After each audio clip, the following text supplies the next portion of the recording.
Hey, what's going on everyone? It's Adakai TCG here, and today I'm coming at you guys with another deck profile video. I am participating in the end of June regionals, and so I think that is going to be the first and last event where it's going to still be EB01 format, but we're going to be having the ban list going live, and so it should be a very interesting event. Because of the ban list, one of the leaders that I was thinking about running is actually Purple Luffy. And so I've been really torn between Purple Luffy and the Black Luffy as well. I think both feel really strong now that Sakazuki's not in the meta anymore. But yeah, I think Black Luffy does suffer in the black-yellow matchup, and I expect to see quite a few of those too. And so that's why I've kind of been testing around with this deck as well. And so we can go right on ahead. So with the introduction to EB01, I did want to try a few cards from that set. And so the first one being the 4-cost Mr. 2 Bone Clay. And so for those of you who don't know, this is a fantastic card. He is a 4-cost 1k body with a 1k counter, and on play you can add up to 1 Dawn from your Dawn deck and set it as active. And then when attacking, basically he can take on the power of one of your opponent's characters, and so he'll become that power. So the more powerful body that your opponent summons, this guy can take that power. Sadly, he does go back to his regular 1000 power on the crackback when it's your turn. But again, he's already done way more than his job for the value that you paid for him. And so really cool. He can be your turn 2 going first ramp. So when you're going second, you'll be at 3 Dawn. You use your Luffy ability to get to 4. You play him and you get to 5 active. Then you can either swing 6 with Luffy or save that 1 cost. I don't know. You probably won't use an event that early, but again, just a really cool option, really cool flex pick. And then he can stay on the board until the later part of the game where your opponents are summoning some higher power bodies, and then he can go in for the swing for just some extra value if he sticks around. We'll go through the 2K package. Also a ramp card, but a 2K, it's 4 copies of the Miss Doublefinger. She's a 4-cost 4K, 2K counter. On play, you can trash a card from your hands, add up to 1 Dawn from your Dawn deck and rest it. So it's rested Dawn. You do have the option to ramp with her if you need. Otherwise, it's a 2K. She does have a trigger though that you can Dawn -1, play this card. And so she can basically just summon herself for basically free because when you, not free, I guess you still have to trash a card from your hand, but yeah, you'll be able to play her out and then get that Dawn back if you wanted to. But again, mostly use it just for the 2K counter, but you do have that flexibility just in case you're like super bricked and you just need a ramp. The next 2K is the 5-drop for Nosuke. He's a 5-cost 4K body. He does have the 2K counter, like I said, and then he's a Dawn ×1, so you can attach a Dawn to him. If you have 8 or more Dawn cards on your field, this character gains Rush. So it is a last resort rush. Again, it's pretty sad if you have to play it as a rush character, but it has won me games in my testing when I just need that extra swing. He is a good option to have. Otherwise, just go 2K. We are running 12 2Ks in this deck. This deck does tend to brick a little bit, and so I like to have just a few extra 2Ks. And this is a deck that likes to protect its life for the most part because you want to draw from your life to ramp, and so you can get low out of nowhere if you're not careful with when you choose to counter. And so but the next 2K is the Ulti. So I do run the Ulti Page One combo and the package rather. So it's a 4-cost 5K body, which is a decent stat line. It's 2K counter. On play, you can Dawn -1, and then you can play up to 1 Page One card with the cost of 4 or less from your hand. It's really good value for 4 cost, and then you -1 Dawn. You can cheat out the 4-cost 6K Page One.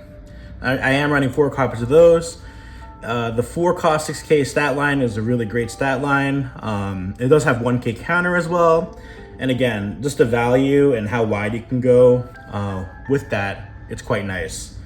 So then next we'll go over the blocker package. And so I'm running 2 copies of the 4-drop Law. So it's a 4 cost 5k body.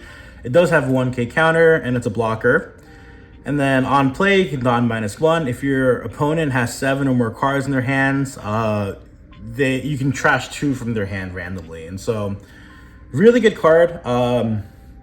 You're in a meta where people's hand sizes are getting quite large. People like Enel, Black Yellow Luffy. A card like that can really disrupt their tempo and just screw over their game plans.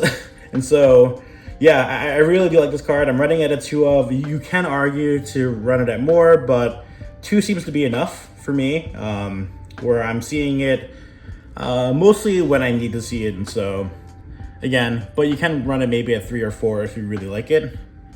We are running 4 copies of the 5-drop Kid. So this is one of the key cards that enables this deck as well.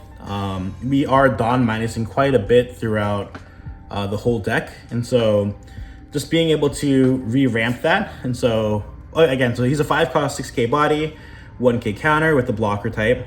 And then on your turn, when a Dawn card on your field is returned to your Dawn deck, add up to 1 Dawn card from your Dawn deck and set it as active. And so really good card for cycling your Dawn. You can pull off some really great combos with this where you're able to kind of cheat up bodies you shouldn't have been able to, between this ability and then Luffy's leader ability. And so fantastic card, great stat line, and if this sticks for a few turns, you are in a really good spot resource-wise against your opponent. We are running 4 copies of the 5-drop Queen. Another fantastic card, really big staple in purple. It's a 5 cost 6k stat line blocker, it's the same as Kid. Does have the 1k counter as well. And on play, you can don -1, you draw 2 cards and trash 1. So you're gaining 1 additional card and you're filtering out your hand for things you don't need. Really fantastic card. And again, these blockers are your swingers as well. And so they're both defensive and offensive. So don't be afraid to swing with your blockers. That's oftentimes how you're gonna get your advantage with them anyway. And so, yeah, really good card, running that at 4 of. Some other notable blockers that I don't take that you can take. I was playing around with the idea with the 4-drop Uta, the one where you can don -1 and rest your opponent's characters with the cost of 5 or less. I think there is an argument to be made to run that blocker as well. I just didn't have space in it in this deck, but it is a way that you can kind of force people who play that 5-drop Sabo blocker that can't be KO'd. It is a way for the black-yellow matchup, or rather the Moria matchup, where they have to think a little bit more about their swing patterns and when they're dropping the 5-drop. And so, yeah, again, I don't have space in my current deck build, but if you guys have tested it out and found a way to adjust numbers to fit it in, please let me know. That'd be awesome. Next, we're moving to the mid-range package. So I'm running 3 copies of the 5-drop Magellan. He is fantastic if you see him early enough. Otherwise, just kind of a dead card in hand if it's in the late game. And usually the first one I'll pitch with the 0-cost event if it gets to that point. But yeah, he's a 5-cost 6k body. And on play, don -1. Your opponent returns 1 Don from their fields back to their Don deck. Then the great thing about it is if this card gets KO'd on your opponent's turn, then your opponent has to put 2 Don back into their deck. And so a really good tempo shift, especially because you're getting such high value ramping and card advantage with Purple Luffy. Something like negging 3 Don, it can really set back your opponent's tempo. Oh yeah, otherwise this card is just a sticky body that your opponent just has to either remove by other means, such as like bottom decking or some other method like that. And so really annoying body. If it sticks, you're getting such high value from its swing. If it doesn't, then your opponent is basically setting themselves back a turn and a half. And so next is 3 copies of the 6-drop King. So it's a 6-cost 7k body. On play, Don -1. You can KO one of your opponent's characters with a cost of 4 or less. And so the stat line is great. It's a higher cost, higher power statted card. And so it's a little harder to remove once it hits the board. And you're able to remove something on your opponent's board and gain tempo that way as well. And so this deck, you are kind of overwhelming your opponent by playing bodies that you shouldn't be able to play at the tempo that you are, but at the same time, being able to remove something that they've played the previous turn is just, you're widening that gap. And so that's the mid-range package. Next, we'll go on to the top end. So we are running 3 copies of the 7-drop Kid. Now that Sakazuki is not in the meta, this card becomes quite sticky and a little bit harder to remove. And so what it does is it's a 7-cost 8k body, and on play / when attacking, you can don -1 and give up to one of your leaders 1000 power until the beginning of your next turn. And so really good, being able to bring your leader up to a 6k, fantastic. If you have 2 on the board, you could go to a 7k. And then it makes defending your leader that much easier, which becomes very important in the late game because, again, you have been taking your life to ramp up. And so, yeah, I really do like this card in this deck. I am running at a 3 of. You can argue for a 4 of, but again, I am running quite tight on space in this. And so I do run 4 copies of the 9-drop Kaido, though. I think it's a super important card, and you kind of want to see it as early as possible when you hit that 9-don turn, because sometimes you're hitting that really early. And so being able to drop something like this can really just cause your opponent to be in quite a bind. And so it's a 9-cost 10k body. On play, you don -5, and then you KO up to one of your opponent's characters with a cost of 6 or less, and this character gains rush. And so you're getting immediate value in 2 ways. One, you're KOing a 6 cost or less, which is a pretty high threshold. And then it gains rush, so you're able to swing and gain value that turn, not having to worry about it being removed without getting a swing in. And so, again, if you have the Kid out, then it's basically a don -4. If you have a life and you're ramping, then you can basically make it don -3. And so, really cool, and a great card. Great effect, a staple boss in this deck. And so that's it for the bodies, the characters. We're going to go into the events. I am running 3 copies of the Gum Gum Jet Gatling. This card is very crucial because we do run quite a lot of bricks in hand, and so being able to cycle those out just for 3k counter. And then the trigger is also great as well. You can add up to 1 Don from your Don deck instead of it's active. If you're lucky enough to see this early and you trigger it, you are in fantastic shape. You are dropping much bigger bodies so quickly then. And so really fantastic card. I'm running it at 3. Next, we have 2 copies of Blast Breath. It's a 1-cost event, Don -1. Up to one of your leader or character cards gains 4000 power during the battle. Just a super high value card. Being able to pay 1 for 4k is just fantastic. Again, I wish I could run 3, but this deck is super tight. And so, yeah, I'm running at a 2 of, and it seems to be okay.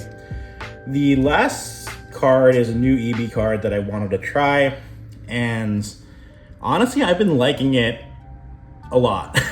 And so, but again, I think this card may be divisive, but I am running 2 copies of the 5-cost event, Conqueror of 3 Worlds, Ragnarok. If you don't know what it does, you pay 5 and then Don -1, KO up to one of your opponent's characters with a cost of 8 or less. And so, I think this is one of the cards that pays its dividends towards the end of the game, or the later part of the game, where in this deck, the primary strategy is you're ramping and you're playing these big bodies, and then your opponent's trying to catch up. And so oftentimes you'll find yourself at a place where you can drop the Kid or the Kaido way earlier than your opponent's end game turns. So you establish that on the board. By the time they can start to respond with a bigger body, I think that's when this card gets the most amount of value. Because you're paying 5, you've already established your high-end, top-end bodies, and then whatever they summons to respond to that, you're just knocking it right off the board. Even the turn right after you played your Kaido. And so having this on the board, the Kaido on the board, and then playing this, it's crazy. It's a huge tempo shift for you, and oftentimes when I've had it play out, it seems like it's impossible for the opponent to really recover too well. And so I love this card. Hitting an 8 cost, you hit Katakuri. I know a lot of the Enels have been running Enel, and so you hit that. You hit, and especially the most important one is you're hitting Moria. And so yeah, just getting that off the board after you summon your Kaido, it's great. And so this is the deck list. Let me know what you guys think. Let me know if you guys are running any other cards that you think I should be considering. Would love to have that dialogue too. But yeah, thanks for tuning in, everyone. I'm gonna end it here. Have a great day.